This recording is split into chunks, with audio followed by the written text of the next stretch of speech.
Во рубриката ние на телевизија Телма, наши ваш гостин во ова емисија е дипломираниот кореограф по музика и танц Иван Митев од Штип, кој што ја има она интересна и убава школа за музика и танц перформанс.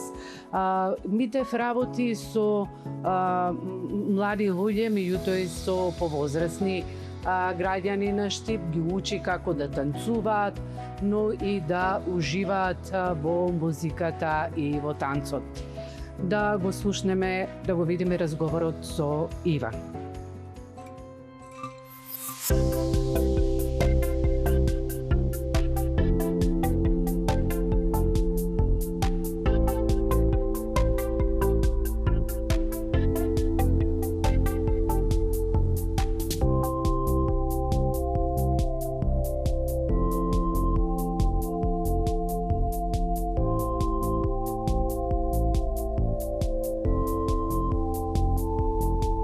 Господине Митев, интересна професија имате. Во секој случај, еве да ни кажете каква е вашата професија?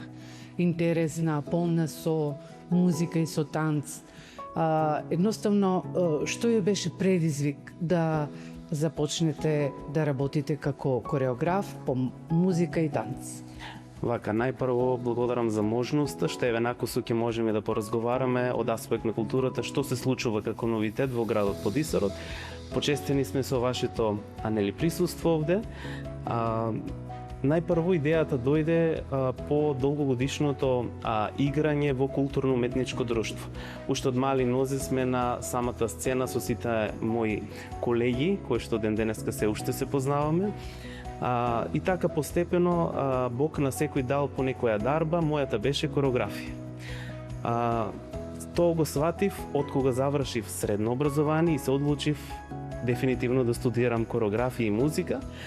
За жал во нашата држава го немаше тоа и одлучив да студирам надвор од државата, поточно на Академијата професор Асен Диемандиев во град Пловдив, Република Бугарија, каде што учев несебично од едни посебно исклучителни професори и методисти кои што ми дадоа навистина големо знаење, од кои што методи и практики ги донесов овде во Штип и пружив можност за сите оние кои што сакаат да изучуваат танц, музика, пеење или пак свирење, да дојдат овде во нашата школа, бидејќи не сум само јас, тука имаме професор по пеење, музика и свирење, така целовкупно сме една школа која што на професионален начин и преку стручен метод на работа ги образуваме сите генерации граѓани кои што ќе сакаат да членуваат во нашата школа.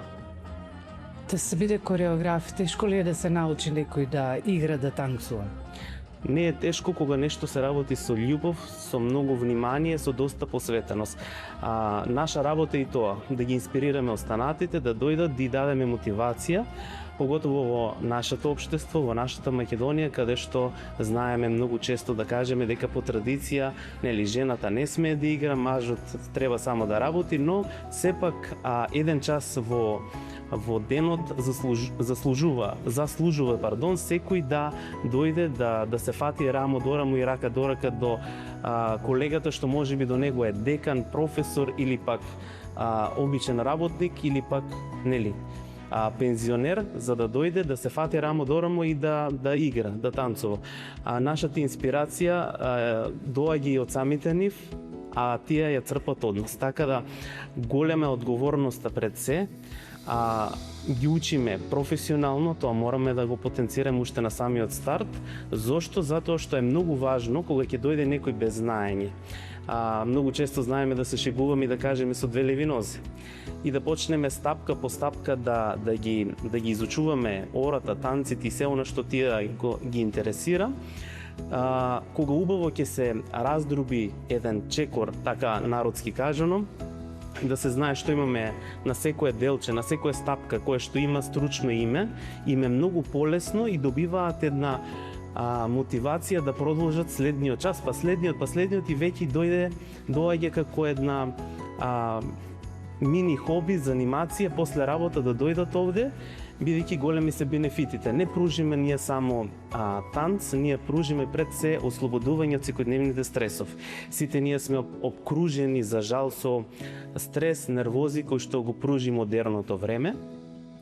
И од една страна ги потикнуваме да се ослободат од самиот стрес и нервоза, тоа делува психички, но и физички, за да се затегнат, бидејќи знаеме кој бенефит го имаме од кога ќе почнеме со самиот час екзерсис, а тоа ќе го видите и на самата проба. Ги затегнуваме мускулите, ги затегнуваме нозете, телото и тоа е веќе физичкиот бенефит. Но од друга страна имаме и душевен бенефит, односно емоционален. Самата музика, знаеме колку дава еден релакс, една можност човек да се опушти и да го воздигнеме тоа чувство, нели, на повисоки вибрации. Дали во школата учите само оние фолклорни танци, македонски танци или пак на некои други држави, или пак имаме современ танц овде и музика? Така, изучуваме, ајде најпрво да започнеме со пеењето. Имаме традиционално пеење, поп пеење, джез пеење, изучување на инструментот пијано.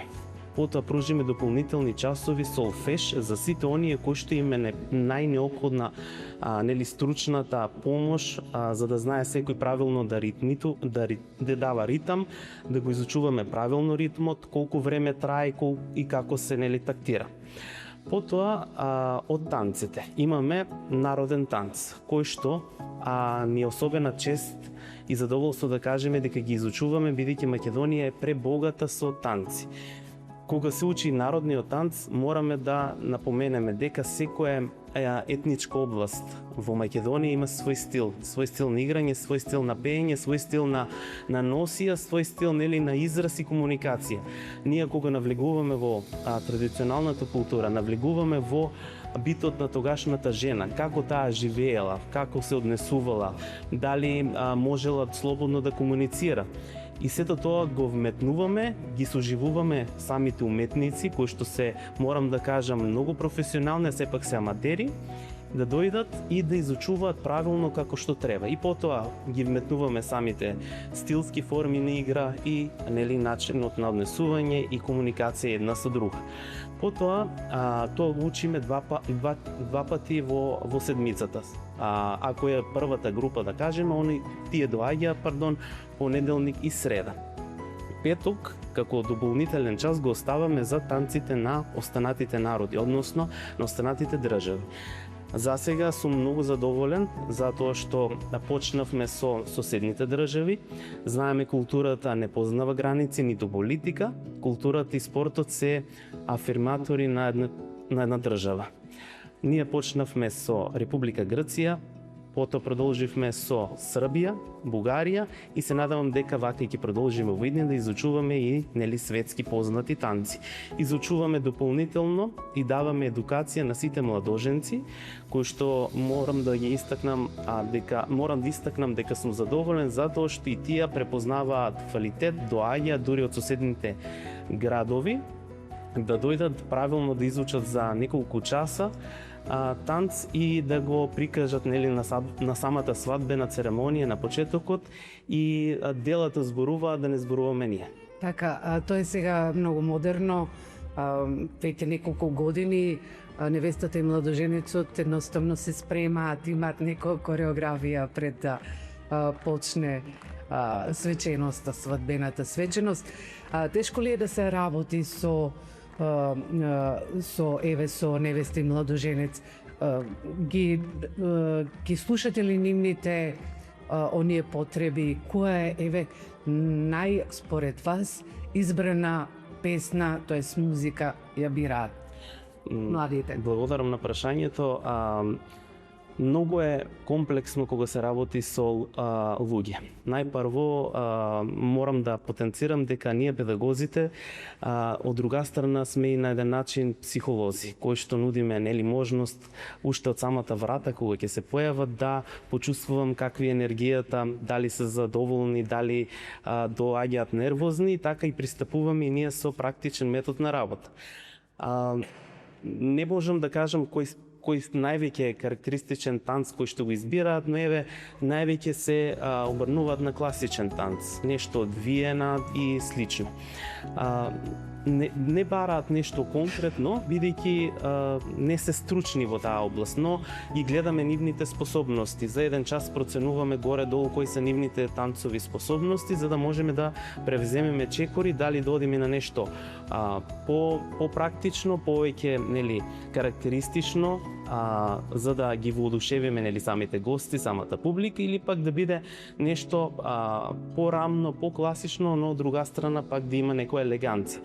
Така да тие се горе-долу нештото кои што ги работиме со младоженците. Додека останатите членови можам слободно да кажам дека и како можат, бидејќи кај нас не доаѓаат само девојчиња од 13-18 години. Ние сме патем една школа која што пружи методи дури од познатата докторка Марија Монтесори. Тие методи ги практикуваме на дело, на работа, да учат заедно од повеќе генерации граѓани, и тоа е многу големо искуство прво за нив, бидејќи една со друга не се надпреваруваат, се надградуваат. Многу често во општеството знаеме да кажеме 50 години веќе е староста, но напротив ние сме тука да ги подмладиме, да им кажеме колку уште можат, колку се способни, да им доловиме дека животот продолжува и на тие години, и навистина можем да кажем дека поинако е чувството кога ќе дадете на некој мотивација, бидејќи потоа навистина преминуваат во едни вистински дами, а за тоа зборуваш и последниот настап, односно првиот за нас на Штипско културно лето. Така, имаше одзив тогаш, имаш интересен настап. Еве со што се презентиравте пред штипската публика. Ова година Штипско културно лето е навистина интересно, 41-во издание. За прв пат учествувавте во него. Така, благодарност до општината за препознавање на нашиот квалитет, за одобрување на проектот. Патем нашата цел беше да започнеме со нешто побавно и поритмички достапно за нашите членови. Единствено нешто кое што може да се долови како етнички предел за нив беше Егејска Македонија. Зошто? Затоа што таму имаме побавни ритмики, но сепак бараше доста теренски истражувања. Огромна благодарност за нашата почитувана, која што веќе не е помеѓу нас, Марија Димкова, која што несебично го предаде своето умешно знаење, своите приказни да долови на нашите членови која било всушност воденската жена. Така што од незе ги исцрпивме сите знаење до последно, неколку години, уште пред да формираме нашата школа. И така ние се представивме со сплет игри ора и песни од Егејска Македонија. Тука се самите ора пуштено, рамно оро, бавно оро, потоа се Саракиново, потоа се сплет игри од Совкино оро. И морам да кажам дека е многу чест и задоволство да се работи на овој етнички предел. Зошто? Затоа што тоа го напоменав и на самиот концерт, и исклучително важно да се каже, бидејќи се пренесени со толку многу трауми, лелеци, плачови, со многу војни и страдања, и сепак е пренесено овде со свежа меморија. И ние ни беше чест на Штипско културно лето да го прикажеме всушност воденскиот крај, и дека квалитет имаше, зборуваше публиката, која денеска кога ќе ги сретнеме знаат да искоментират и да кажат дека се чувствувале прекрасно, а нам тоа ни е единствена награда. Ние уметниците работиме за публиката, не за едно признание кое што ќе го ставиме во плакар и ќе ни фаќа прашина, така да ние работиме за публиката, а публиката е нашиот најголем мотиватор. Така, македонската музика, во неја има многу емоции, љубов, тага, пред секон саканата или саканиот, но и еве жал за печалбарите и за уште што не друго. Меѓутоа имаме и весели танци, оние брзи танци. Тешки се тие, така? Тешки се, но кога се работи со стручен метод на работа, и кога секој так ќе се расчлени на мали делови, ќе се објасни добро, сметам дека не постои човек кој што со желба ќе дојде, нема да го научи. Затоа што пред се ние гледаме луѓето да имаат желба да дојдат, единствено нешто што е потребно на еден човек е желбата. А натаму се другото доаѓа, бидејќи ние не сме само група, ние сме една школа која што имаме за цел да ги ослободиме луѓето од секојдневните стресови, како што реков, а потоа да учиме нешто повеќе. Многу сум горд што дамите, би рекол слободно, на 50 годишна возраст и повеќе ги изводив од своите куќи, од своите дворови, домови, наместо пред екрани турски серии, еве, дојдовме час и половина овде да се забавуваме и да шириме позитивна енергија. Така. А на која возраст воопчајно се заинтересирани штипјанки, имаме ли еве и машки кои што ни доаѓаат од противниот пол? Да, најчесто мажите се за младоженски танци, додека имаме мала заинтересираност за мажи, зошто? Можеби затоа што многу проблемот произлегува многу одамна. Имаме секако интерес највеќе од штипјанки, претежно од 30-та годишна возраст, 40-та, 50-та, не застануваме, имаме од сите генерации граѓани, но имаме и млади.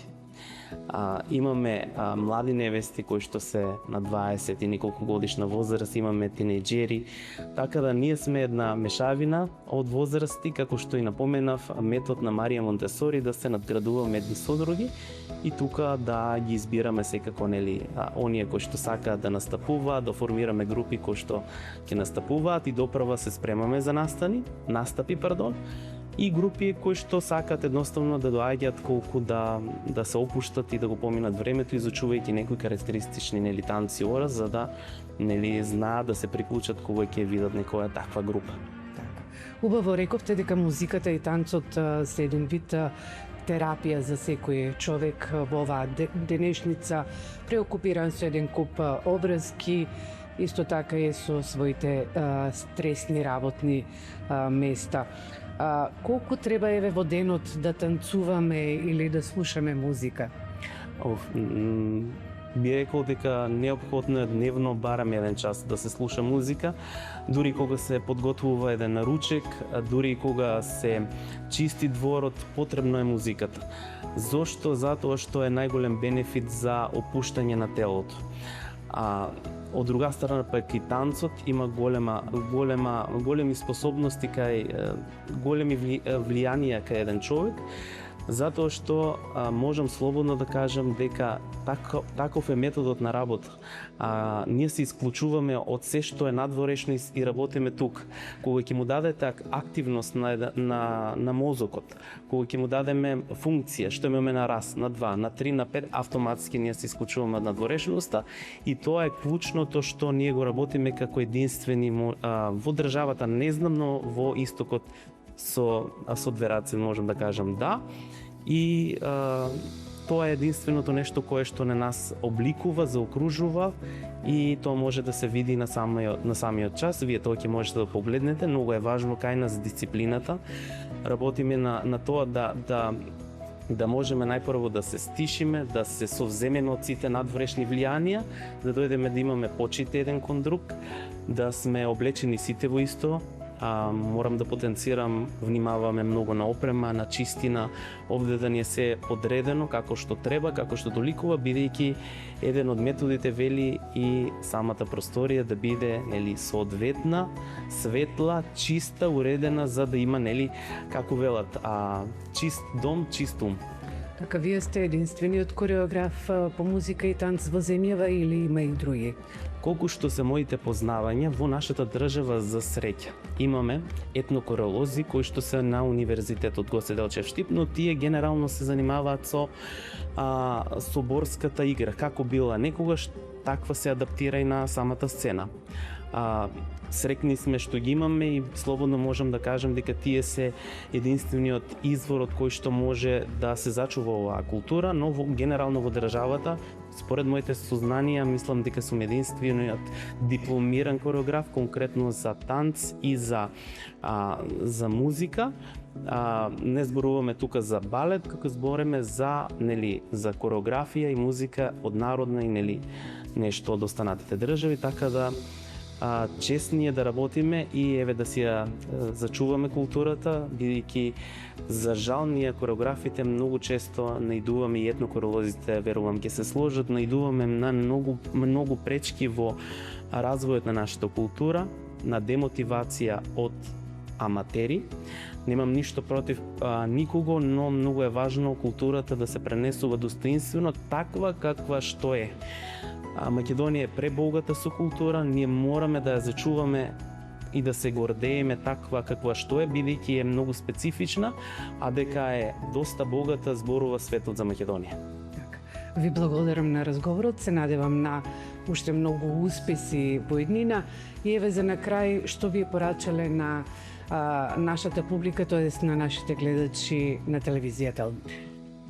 Би препорачал да имат свое хоби, своја занимација. Многу е важно човекот да биде активен. Возраста нема граници. Немаме ние генерации кај што треба да се затвораме во нашите куќи и дворови да кажеме дека сме стари. Ние слободно можеме да кажеме дека имавме доскоро и верувам дека од септември ќе продолжи 74 годишен член кој што несебично црпеше знаења и се чувствуваше многу корисно за разлика од некои пензионери кои што гледат пред своите екрани турски серии. Би препорачал да уживаат во животот. Еден ни е единствен, да уживаме, да зачуваме Македонија толку колку што можеме, а можеме, ние македонците сме доста талентирани луѓе, но малку и мразеливи. Да бидеме многу повеќе креативни, многу повеќе да влегуваме во секоја една група, да запознаваме луѓе, а токму нашата школа е една од таквите кои што нудат можности за запознавање, за дружба, така да ние некако во денешното време заборавивме да се дружиме, дури да комуницираме и затоа да верувам дека не можеме да се вратиме како во минатото кога живеевме, но новото модерно време можеме да барем за час и половина да го ставиме на пауза. Ви благодарам на разговорот. И вам исто. Во рубриката ние, наши ваш гостин беше Иван Митев, дипломиран педагог по кореографија и музика и танц. Ви благодарам и до следното видување.